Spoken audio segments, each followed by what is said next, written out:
வணக்கம். நம்ம வாழ்க்கையில் நடக்கிறதுக்கு காரணம் எல்லாமே விதிதான் என்று நம்பிக்கொண்டிருந்தா it's time to change your mind. நல்லதனால் quote day 2. The best way to predict the future is to create it. நம்ம வாழ்க்கையில் நாளைக்கு என்ன நடக்கும், அடுத்த நாள் என்ன நடக்கும் என்று யோசிச்சுட்டே இருப்போம். ஆனால் எந்த ஆக்ஷனும் நம்ம செய்கிறதே இல்லை. ஆனால் நம்மளோட எதிர்காலம் நம்மளோட கையில் தான் இருக்குன்றதை நம்ம ரியலைஸ் பண்ணுறதுக்குள்ளே டைம் போயிடும். நம்ம இருந்து யோசிச்சு கொண்டே இருந்தால் எந்த பிரயோஜனமும் இல்லை.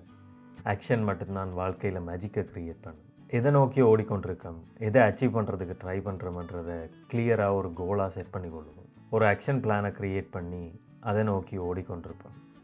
சக்ஸஸ் தானாக வரும். மறந்துடாதீங்க, நம்மளோட வாழ்க்கையில் நம்ம தான் டிரெக்டர்ஸ். நம்மளோட கதையை நம்ம எப்படியாவது மாற்றி எழுதி கொள்ளலாம். See you tomorrow.